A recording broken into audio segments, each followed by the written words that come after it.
I was just so amazed that all of these young women, they were all 18, 19, 20-year-old women. They left their homes wherever that was, came to a place where they didn't know where exactly that was, doing a job that they didn't understand. But they came because they wanted to support the soldiers. They wanted to do their part in bringing this horrible war to an end. And I just was very, very inspired by all of their stories. We'll talk about this and much more today. Welcome to a Writer's Day podcast. Hey everyone, welcome back to a Writer's Day podcast. My name is Ruth Douthit, and I started this podcast for you, folks who love to listen to published authors talk about their stories and their writing journeys, and for folks who want to learn more about the writing craft. So welcome. I am an award-winning, best-selling author of books in various genres, and book 3 of my Love and Romance in Italy series releases October 7th. That's right around the corner. So be sure and head over to Amazon to pre-order your copy. This is the third book that follows Millie and Edith and Joy on their adventures through Florence. That's right, the streets of Florence. But what begins as a quiet retreat for the three of them soon turns into an unexpected adventure when they befriend an American waitress with a broken heart. And so they play matchmakers for Lisa and the charming chef's son, Matteo. Woo! And so this gives them a renewed sense of purpose. So join my three friends, Millie, Edith, and Joy, as they stroll through the Renaissance piazzas, make delicious food in a Tuscan cooking class, and share stories together beneath the glow of the trattoria lights. Oh, yes, you're going to love this. It's a wonderful conclusion to my Love and Romance in Italy series. So head over to Amazon today and order your copy. It releases October 7th. And be sure and head over to my website, artbyruth.com, to sign up for my newsletter where you can learn more about my upcoming projects. Okay, let's get started. Michelle Shocklee joins me today. She's the author of several historical novels, including All We Thought We Knew, Count the Night by Stars, and Under the Tulip Tree. And today she's here with me to talk about her newest book, The Women of Oak Ridge. You know the drill. Grab your favorite beverage, a comfortable chair, kick back and relax as we listen to Michelle talk about her new book.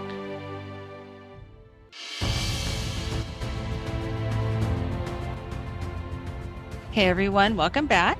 I'm super excited to have Michelle Shocklee with me today. Welcome to the podcast, Michelle. Thank you so much. It's great to be here with you. Well, why don't you tell my listeners a little bit about yourself, and then we'll talk about your newest book. That sounds good. I am married to my college sweetheart. We've been married for about 38 years, and we have 2 grown sons.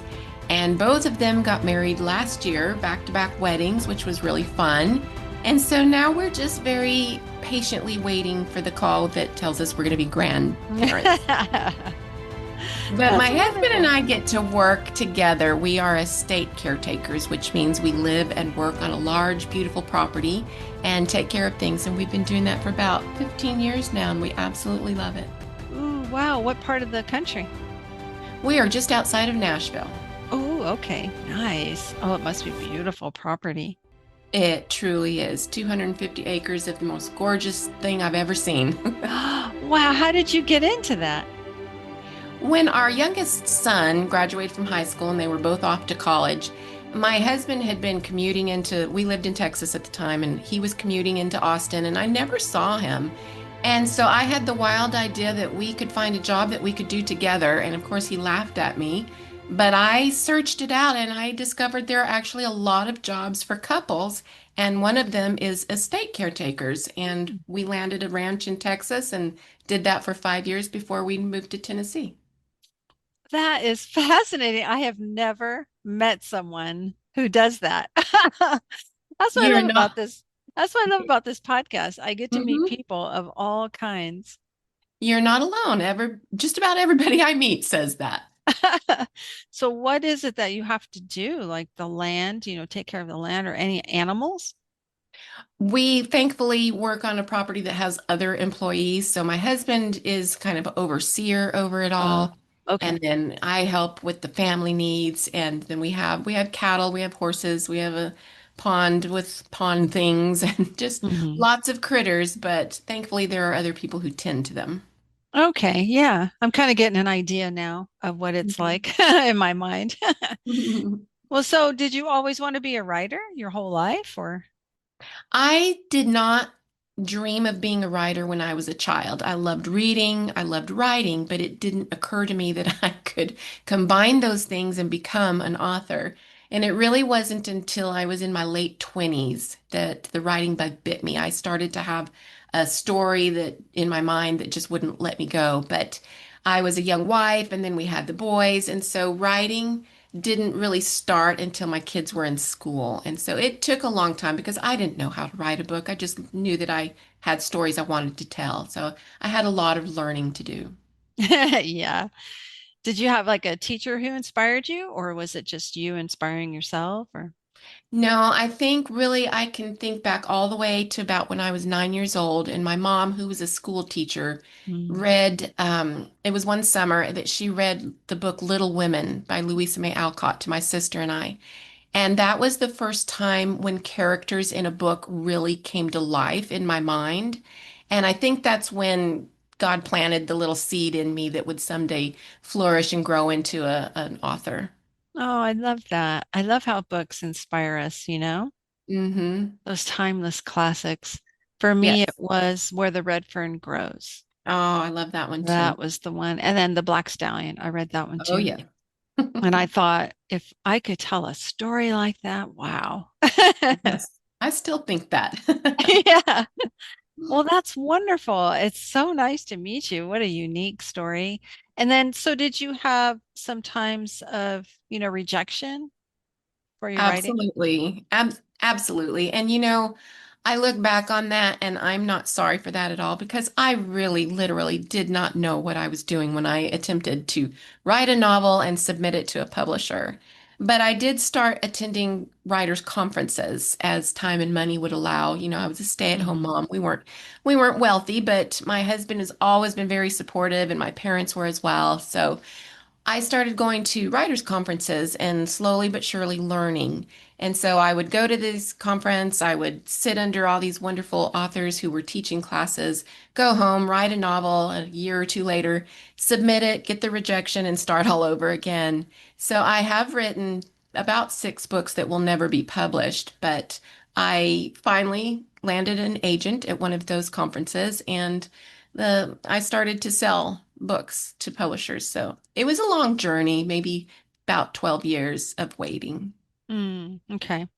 Yeah, I like to hear stories like that because so many times I meet new writers and they're thinking it's going to happen overnight. And no, it doesn't happen overnight. No, not usually. I know a handful of people that it happened overnight, but that's not most authors' stories. Hmm. I think I've interviewed 3 authors in the last 6 years where their first submission got an agent and then a contract. Hmm. But I mean, I've interviewed hundreds of authors, and Yes. so yeah, and you're right. It does help us become more resilient. Yes, it does. I wouldn't change my path at all because I Yeah. think if I had been published, back in my 30s or even early 40s, I wouldn't be writing the books that I'm writing now. And I really love the books that I'm writing now. Mm-hmm. Because your worldview changes, your life experience Yes. changes, it becomes richer. And so when you write a story, you're bringing all that world experience into that story too, into that character that you're developing. And anyways, that's what I have found over the years too, is Yes, I would say exactly yes.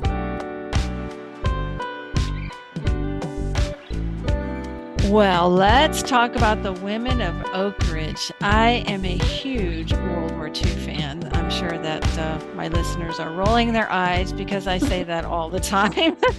And so whenever Tyndale or the other publishers send me lists of new authors to interview, I always look for the ones that mention World War II. And so your book jumped out at me because this story is set at a time around the Manhattan Project site during World War II. So tell us about this amazing story.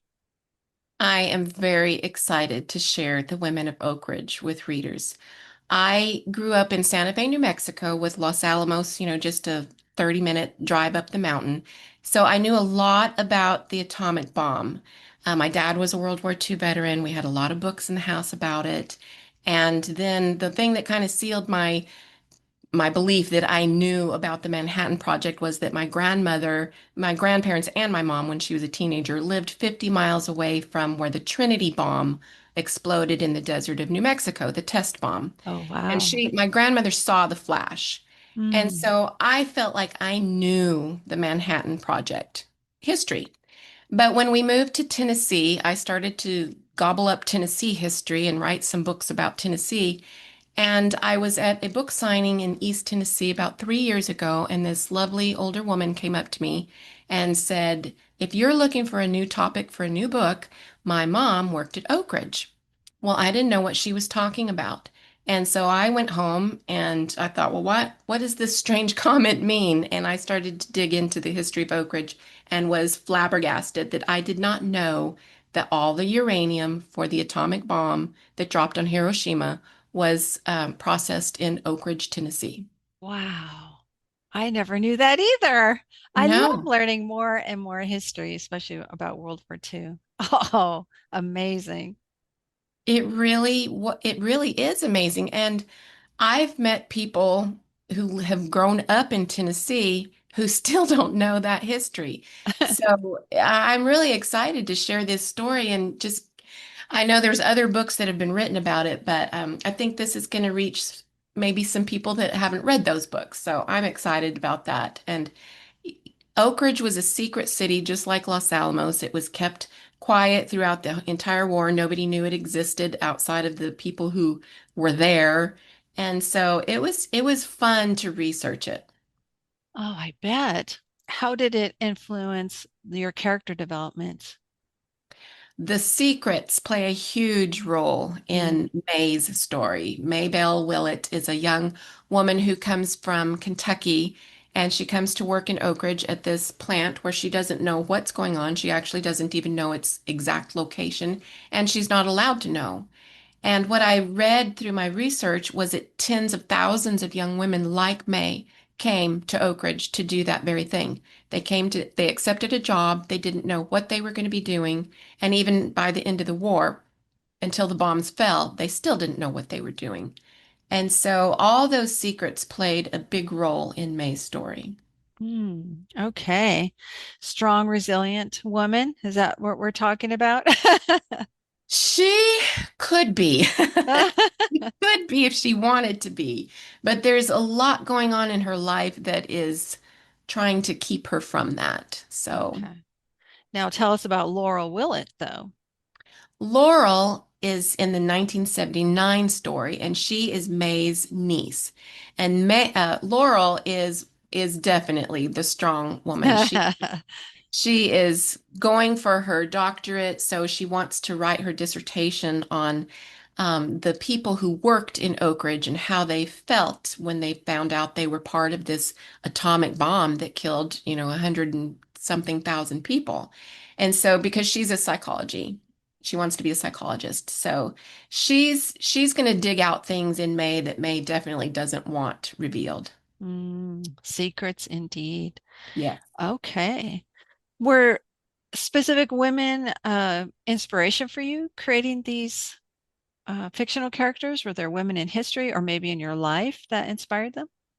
I would say that it's the actual women who worked in Oak Ridge. I listened to a lot of interviews that were done with these women, and they're online and they're in books. And I was just so amazed that all of these young women, they were all 18, 19, 20-year-old women. They left their homes wherever that was, came to a place where they didn't know where exactly that was, doing a job that they didn't understand. but they came because they wanted to support the soldiers. They wanted to do their part in bringing this horrible war to an end. And I just was very, very inspired by all of their stories. Yes, me too. I'm often inspired by what they endured and how the country was going through so much at that time, things that we can't even begin to comprehend. Yeah. Rationing food and rubber for tires and such, and even bacon grease that they used Yeah. to help the soldiers' equipment. So, yeah, these are things that we cannot even begin to fathom. Can you imagine if the government said tomorrow that we had to ration coffee? I mean, can you imagine the uproar? Oh But my yet, goodness, right? no. Sugar and coffee and flour, and these were things they had to endure.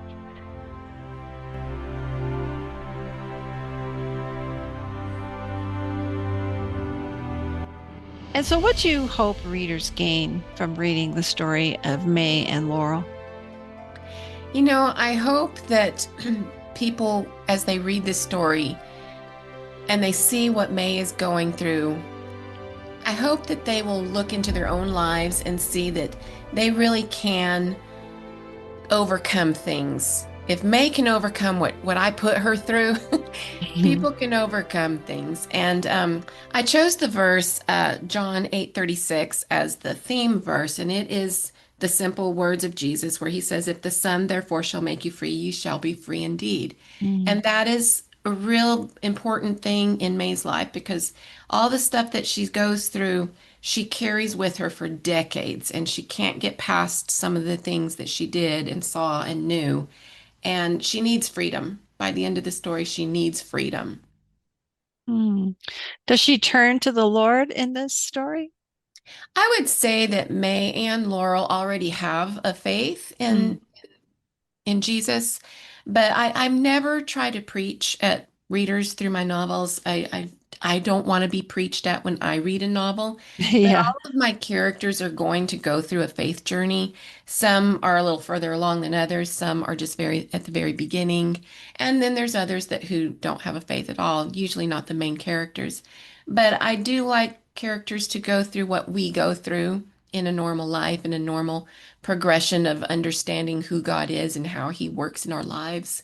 So that's May and Laurel's story. So, did the research come first, or did the story come to you first? It was that woman that I met at the book signing who mentioned her mother working at Oak Ridge that set me on this path. And so it was definitely this time the research.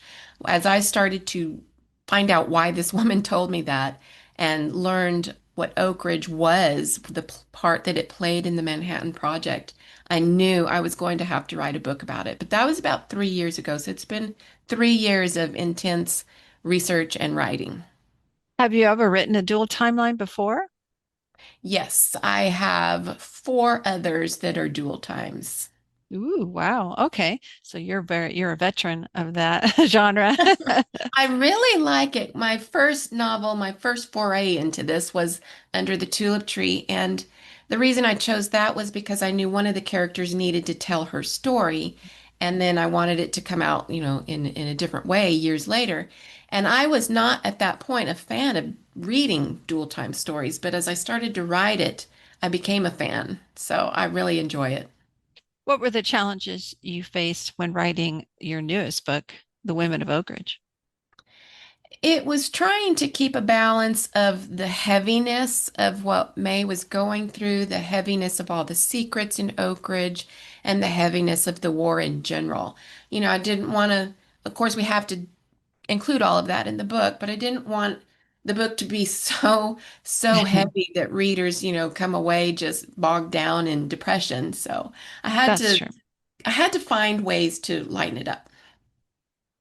And can you tell us about them, or will it be giving away stuff? Think that would probably give away too Okay. much, but there's a little touch of romance in each of the timelines. Mostly in the 1979 timeline. Laurel meets a very handsome police officer, so Oh, so a little bit of romance in there? just a little bit. Okay. Well, it sounds absolutely amazing because, like I said, I'm a big World War II fan and I'd never heard of this before. So now I'm really intrigued to find out. And you're right, it is a heavy topic. So it's nice to know that you added a little bit of, lightness in there too. And I love the themes that you've chosen for this story. So fantastic. Well, folks, this book, The Women of Oak Ridge, is available for pre-order right now. You can head over to Amazon, Tyndale, wherever you get your books. And Michelle, you said that some stores already have it on their shelves. Yes, I heard from several Barnes and Nobles that have already put it on their store shelves and some other smaller Christian independent stores. So go find it. Fantastic. But its official release is September 9th, correct? Yes, that is correct. This is the first book I've ever had that has been on store shelves ahead of the release. Wow, that's exciting. Yeah. Well, so what's coming next down the road for you? Well, I am currently writing another novel that will come out in about November 2026. And for readers who have read my books, I've been in Tennessee with these stories the last 5 books. Well, I'm leaving Tennessee and I'm going to Arkansas for this next book. Oh, okay. Something different then. Nice. It'll And still be historical and okay. it'll still be a split time. Oh, okay. Nice. All right. And so when do you think that one will be released? I will finish it up this year and then it'll go through the whole publishing process and will probably hit store shelves next fall, 2026. Okay. Okay. So about a year from now. Great. Yeah. Well, so can folks head to your website to sign up for your newsletter? They can head to my website, but unfortunately at this particular moment, I don't have a newsletter going, but definitely find me on Instagram and Facebook and connect with me there. Yes, definitely let Michelle know what you think of her books and especially The Women of Oak Ridge when it releases. And be sure and leave a review because reviews really help us authors. So let her know what you think of the story. That would be great. Well, Michelle, this has been a delight getting to know you and to hear more about The Women of Oak Ridge. Super exciting to hear about this book. And I thank you so much for spending time with me today. I thank you, Ruth, for having me on. This has been fun. That was so fascinating to talk with Michelle Shocklee about her new book, The Women of Oak Ridge, because of the Manhattan Project site and all these truths that were uncovered in Oak Ridge, Tennessee that I never even knew that they did work on uranium out there for World War II. That's just amazing. And so be sure and pre-order your copy of The Women of Oak Ridge by Michelle Shocklee. It releases September 9th. And like she said, head over to Instagram and find her so you can connect with her and let her know what you think of her new book. And above all, keep going on your writing journey. Like Michelle said, it took her 12 years to finally get published. And it takes a long time, a lot of perseverance. It builds your resilience. So keep going on your writing journey. Don't let rejection keep you from going forward and following your dreams. If it's what the Lord wants you to do, He will make a path for you. Okay? So stay with it. And until next time, thanks for listening. God bless.